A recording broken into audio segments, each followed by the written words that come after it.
À la croix où mourut mon sauveur, je suis venu briser de douleur. Là, son sang purifia mon cœur. À son nom la gloire. À son nom la gloire. À son nom la gloire. Là, son sang purifia mon cœur. À son nom la gloire. Quelle merveille, il va me sauver. Quand de sa croix je me fus chargé, en moi Jésus vint pour demeurer. À son nom la gloire, à son nom la gloire, à son nom la gloire. À son nom la gloire. En moi Jésus vint pour demeurer.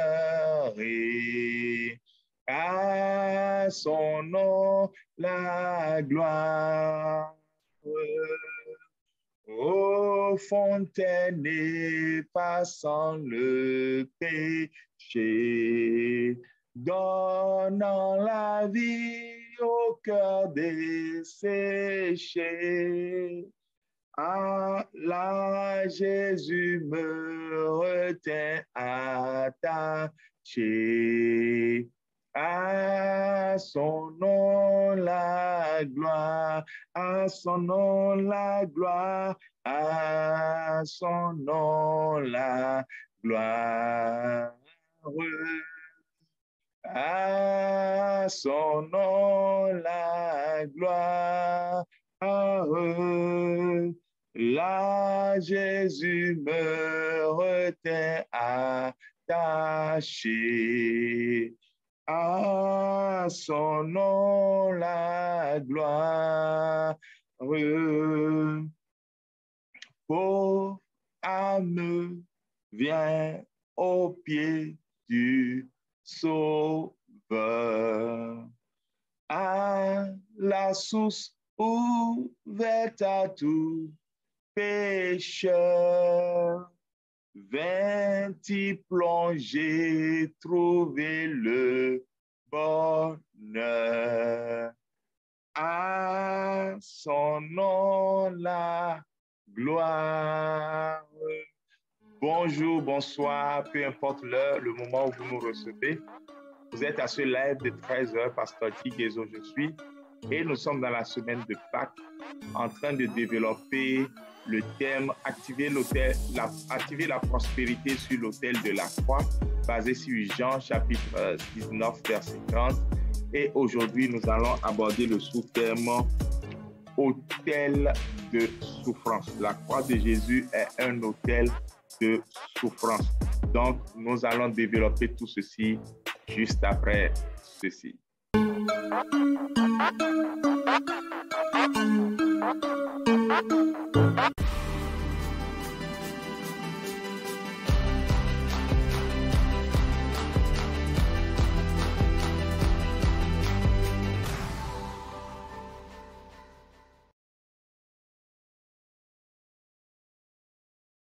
Ok, bien-aimé, c'est le plaisir qui est le maître mot.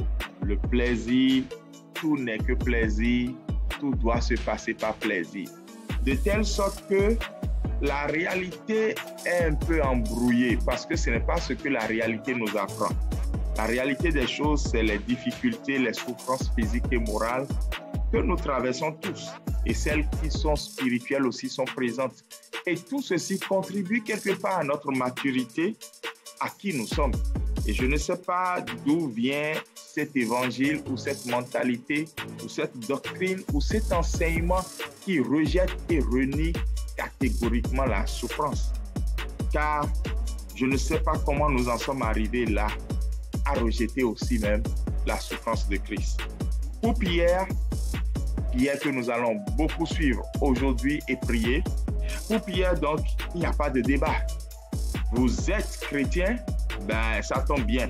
Marchez dans les traces de Jésus, Jésus qui a souffert. Il a dit dans 1 Pierre chapitre 2 verset 21, il a dit « Et c'est à cela que vous avez été appelés, parce que Christ a souffert pour vous, vous laissant un exemple afin que vous suivez ses traces. » Donc au fond, Christ est un exemple pour nous en beaucoup de choses.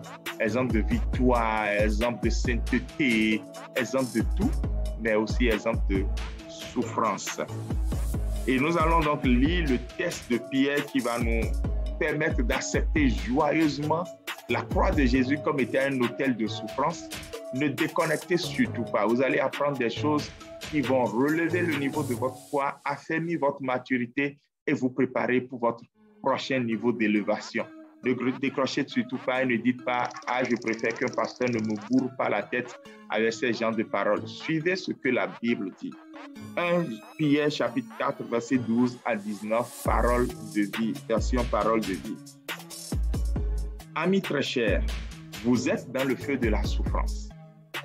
Ne soyez pas surpris. Ce n'est pas étonnant. Ce feu va montrer ce que vous valez. Si vraiment vous participez aux souffrances de Christ, soyez joyeux. Alors, quand vous verrez sa gloire, vous serez également heureux et plein de joie. Si on vous insulte parce que vous êtes disciple de Jésus, quel bonheur pour vous! L'Esprit de Dieu, l'Esprit glorieux est sur vous. Parmi vous, si quelqu'un souffre, il ne faut pas que cela lui arrive parce qu'il a tué, parce qu'il a volé, parce qu'il a fait le mal ou parce qu'il a semé le désordre. Mais s'il souffre parce qu'il est chrétien, il ne doit pas en avoir honte. Il doit plutôt remercier Dieu de pouvoir porter le nom de Christ. Oui, c'est le début du jugement. Et il commence par la famille de Dieu. S'il commence par nous, qu'est-ce qui va arriver à la fin à ceux qui ne veulent pas croire la bonne nouvelle de Dieu? Les livres saints disent, c'est déjà difficile pour les gens qui font le bien d'être sauvés. Alors, les gens mauvais et les pécheurs, qu'est-ce qu'ils vont devenir? Je lis le dernier verset. Ainsi, ceux qui souffrent en faisant ce que Dieu veut doivent se confier en leur Créateur qui est fidèle et continuer à faire ce qui est bien. Nous allons voir deux parties. La première partie, c'est la croix, autel de souffrance pour Christ. Et la deuxième partie, la croix, autel de souffrance pour moi.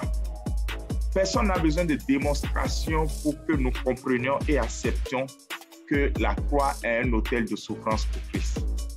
Depuis le dernier souper, Jésus souffrait déjà énormément.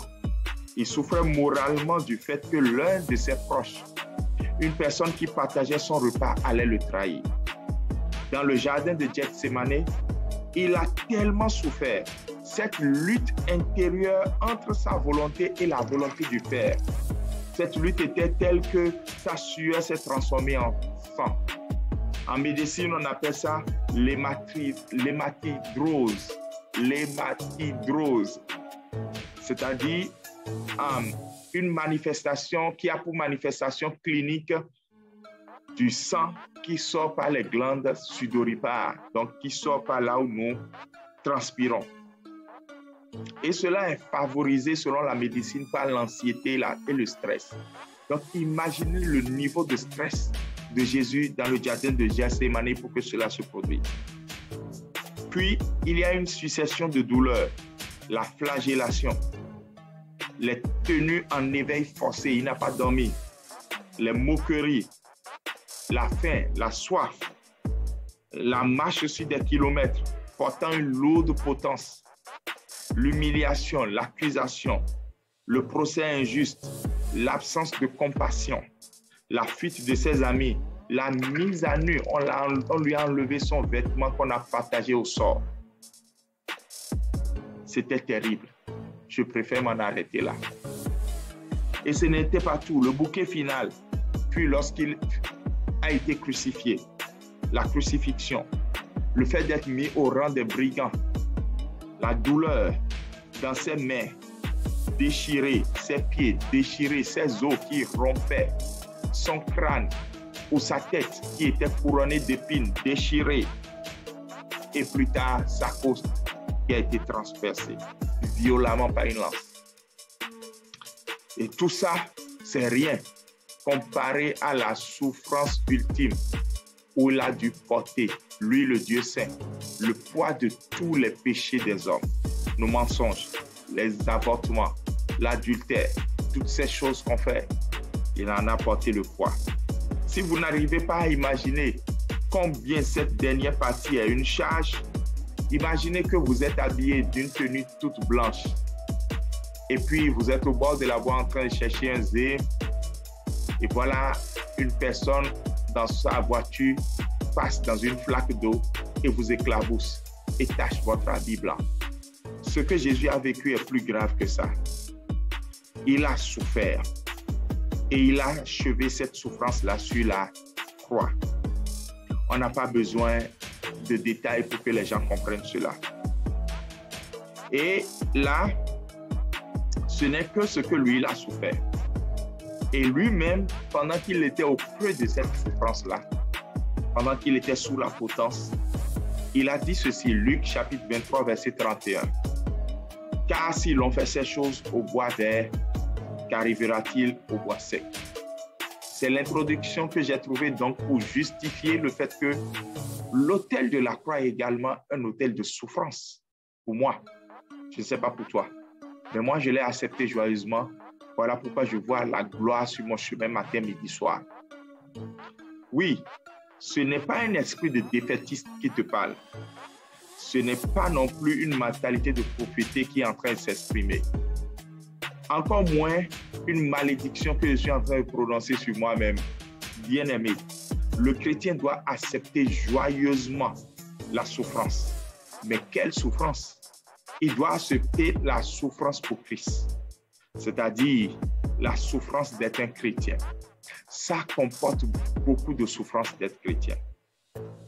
Pierre a tellement détaillé ce fait que j'ai essayé de trouver d'autres mots pour expliquer ce qu'il a dit, mais je n'en ai pas trouvé. Alors, in fine, je veux ramener encore ce texte biblique qu'on a lu un peu plus haut pour transcrire la pensée de comment le chrétien doit accepter la souffrance de Christ. Pierre trouve que nous ne devons pas être surpris quand nous ne passons pas le feu, quand nous ne passons pas la souffrance. Parce que pour lui, il n'y a rien d'étonnant pour qu'un chrétien passe par là. C'est ce qui est même normal. Parce que c'est la souffrance qui révèle l'état réel de notre cœur, notre valeur dans ce monde aussi. Et c'est là où Satan est confondu. En se disant, celui-ci, il aborde joyeusement les difficultés. Alors je ne peux pas le gagner pour l'enfer. Ou bien, la souffrance est ce qui nous permet de nous identifier à Christ. Alors si je m'identifie à Christ dans sa puissance, si je m'identifie à Christ dans sa sainteté et que je proclame fièrement tel il est, tel je suis dans ce monde, je dois m'identifier aussi à sa souffrance. Ou bien, cela me permet de participer à sa gloire, d'activer la prospérité, d'être joyeux, heureux et plein de joie. Et là, quand Christ paraîtra dans sa gloire, il m'identifiera facilement parce que je me suis identifié aussi aisément et publiquement à lui, portant la souffrance de Jésus.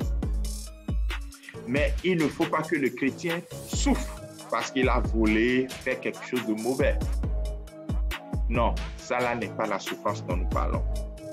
Mais si c'est parce que nous souffrons parce qu'on est chrétien, on nous prive d'un droit parce que nous sommes chrétiens, on nous rejette parce que nous sommes chrétiens, on veut nous brimer parce que nous sommes chrétiens, nous acceptons cette souffrance et l'esprit de gloire qui est sur nous se manifeste pour faire voir aux gens que malgré tout ce qu'ils ont mis comme restriction, parce que nous sommes dans la joie de participer aux souffrances de Christ, nous avons bien plus que cela. Et Christ peut même ne pas nous donner bien plus que cela, mais nous sommes quand même joyeux de participer à ces souffrances.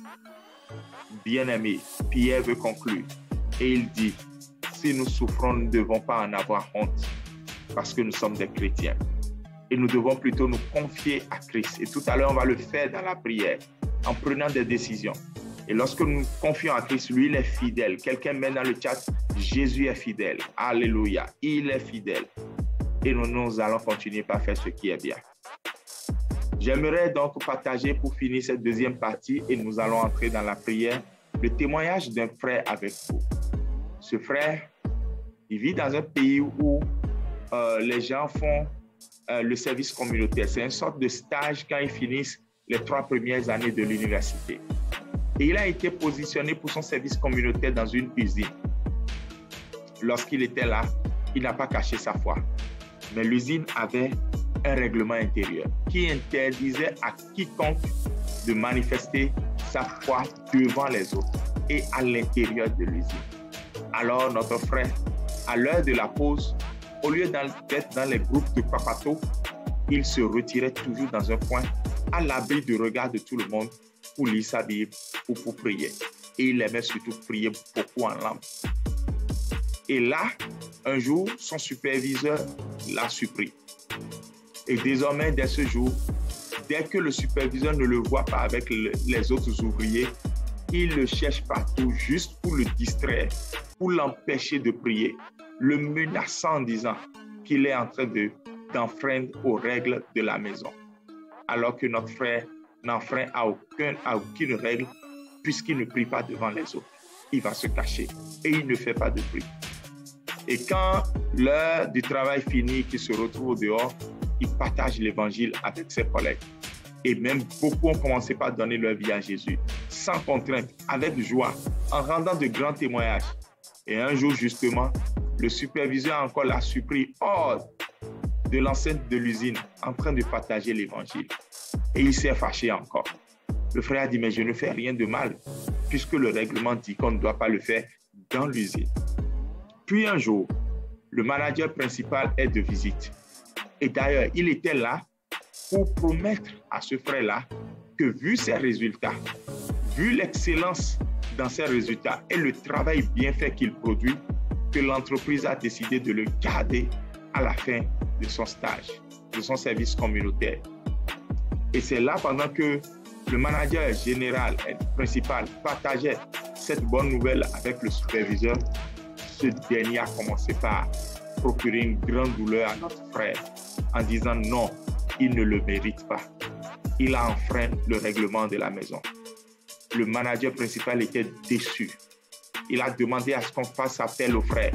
Et dès que le frère est venu, il a commencé par dire, mais tu viens de rater l'opportunité de sa vie. Le frère s'est expliqué. Il a dit qu'il n'a jamais enfreint les règles de la maison, qu'il n'a jamais prié ou lu la Bible publiquement devant les autres et qu'il n'a jamais essayé de convertir quelqu'un dans l'intérieur de l'usine. Mais c'était résolu dans le cœur des deux hommes. Il vient juste d'être empêché d'être promu. On en était là. Le frère s'apprêtait à se lever. Le manager principal, en fait, souffrait de l'asthme et il n'avait pas son inhalateur à côté de lui. Et la crise a commencé. Et il a commencé par s'étouffer. Le superviseur, lui, il a commencé par appeler la secrétaire et il est parti chercher l'ambulance. Pendant ce temps, notre frère s'est levé et a commencé par prier pour le manager principal. Pendant qu'il priait, ce dernier a fermé les yeux, comme mort, et ne respirait plus. Le frère aussi était surpris, mais glorifiait Dieu. Quand les autres sont revenus dans le bureau, ils ont vu le frère à côté du manager principal et ont commencé par l'accuser. Donc tu l'as tué, tu viens de le tuer, tu iras en prison.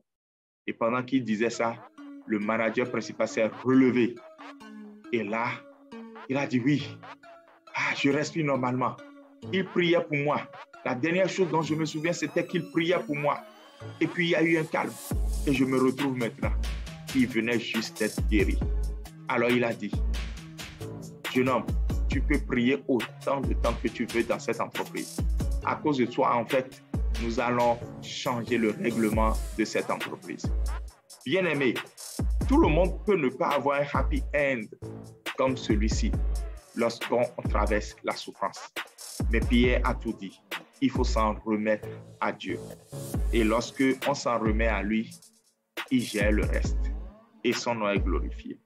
Voilà pourquoi nous allons passer à action, décision et prière. Les actions que vous avez à mener, c'est qu'à partir d'aujourd'hui, examinez toutes sortes de souffrances que vous traversez. Veillez à identifier si c'est une souffrance qui glorifie Christ, qui va vous rendre mûr, et ne pas la rejeter systématiquement par des jeûnes, des veillées et des prières. Et deuxièmement, la décision, c'est de reconnaître que l'autel de la croix est un autel de souffrance et que c'est bon de communier avec Christ dans ses souffrances, car on peut alors communier avec lui dans sa gloire et dans sa prospérité. Et puis la prière, la première requête, c'est de commencer par dire, Père, je m'en remets à toi. Je m'en remets entièrement et c'est ça qui me conduit dans un chant d'adoration. Je m'en remets à toi, ya ya eh. Je m'en remets à toi. Tu as ma vie devant toi et tu en connais les paramètres. Je te fais confiance aveuglement, Jésus, je m'en remets à toi. Tu as ma vie devant toi et tu en connais les paramètres. Je te fais confiance aveuglement, Jésus, je m'en remets à toi. Bien-aimé, commence par prier maintenant pour dire, Père, je te remets ma vie, je m'en remets entièrement à toi. Je ne rejetterai pas ce que je ne dois pas rejeter. Je n'avorterai pas ce qui doit contribuer à ma maturité. Commence par prier maintenant au nom de Jésus. Les kato sukatabra yagadaya balabababababa. Rekato sutalebo sotologodogodo. Mandebra yigado sotoliba katayaba regedegede. Luzeke boshina labakotariba katayibaba koraba santayaba rababababa. Père, je viens à toi. Je m'en remets à toi. Je sais que je peux compter sur toi. Ma vie entre tes mains. Ma vie entre tes mains. Ma vie entre tes mains. Les gâteaux sotorobobobo. Je ne rejetterai pas ce qui doit faire ma maturité. Je ne rejetterai pas ce qui me prépare à la gloire. Je ne rejetterai pas, Seigneur, des épisodes de ma vie que tu as préparés avant la fondation du monde, afin que je puisse participer et marcher dans tes traces. Seigneur Dieu, soutiens. Au nom de Jésus-Christ de Nazareth, nous avons prié. Amen. Nous allons prier et tu vas dire au Seigneur, Père, je reçois la croix de Jésus dans ma vie comme un autel de souffrance, non pas pour souffrir, mais pour accepter joyeusement passer par les épreuves auxquelles tu veux me faire passer pour me faire grandir. J'accepte de marcher dans tes pas, car lorsque tu as fini avec la croix, tu as connu la gloire de la résurrection, tu as connu la gloire de l'élévation, tu as connu la gloire d'être assis à la droite du Père. Et je ne veux rien rater de ces choses. Je ne vais pas rejeter la croix et aspirer à ces choses après. Prions au nom de Jésus-Christ de Nazareth. Les katasukataye borabakataya. Madosokoli bakotele bosandara kataya. Que ta grâce opère dans ma vie maintenant. Car je sais que je n'ai nul autre que toi. Il n'y a que toi en qui je me confie. Alakosikatel kete. Mandola gazukata bosandara gadaya. Mandolo Père, voici je viens à toi maintenant pour que Père, tu me prépares pour la grandeur, car j'accepte l'autel de la croix comme étant un autel de souffrance et je ne rejette pas cela et je vis cela dans la joie, Père, au nom de Jésus-Christ de Nazareth. Je ne sais pas, mais le Seigneur met à cœur qu'il y a quelqu'un qui traverse de fortes turbulences dans la vie. Et actuellement, il s'en remet à Dieu, un peu comme Pierre a dit. Il a besoin de la grâce. Quelqu'un aurait pu dire de la glace Oui, la grâce vient sur toi maintenant au nom de Jésus. Je proclame sur ta vie que la grâce de traverser avec succès cette passe de ta vie vienne sur toi maintenant. Reçois la grâce d'évoluer. Reçois la grâce de réussir. Reçois la grâce de tenir ferme. N'abandonne pas. Il est écrit à ton sujet dans Hébreu. Tu n'es pas de ceux qui se retirent pour se perdre, mais tu es de ceux qui ont la foi pour sauver leur âme. Je prie que la grâce te vienne maintenant, que tu tiennes ferme jusqu'au bout. Car il y a une couronne pour toi après ce combat. Il y a une couronne pour toi après ce combat. Il y a une couronne pour toi après ce combat. Je te fortifie par cette intercession. Je prie que le Saint-Esprit lui-même vienne te relever maintenant. Comme les anges sont venus relever Jésus après les 3 tentations. Sois refortifié et renouvelé maintenant. Au nom de Jésus-Christ de Nazareth. Que la grâce vienne sur toi maintenant. Au nom de Jésus-Christ de Nazareth. Amen. Amen. Chante avec moi ceci. Je serai couronné et je serai couronné après ce combat. Je serai couronné et je serai couronné après ce combat. La couronne est pour toi, au nom de Jésus-Christ de Nazareth. Amen. Avant de conclure, avant de prier et de conclure, nous vous annonçons, comme d'habitude, n'oubliez pas de vous abonner. On ne l'a pas dit au début, mais on doit le dire maintenant. S'il vous plaît, abonnez-vous, parlez-en autour de vous, donc que les gens puissent s'abonner. Partagez cette vidéo. Quelqu'un a besoin de suivre cette vidéo pour ne pas aller chez un charlatan, chez un visionnaire. Partagez abondamment cette vidéo. Vous ferez du bien à quelqu'un.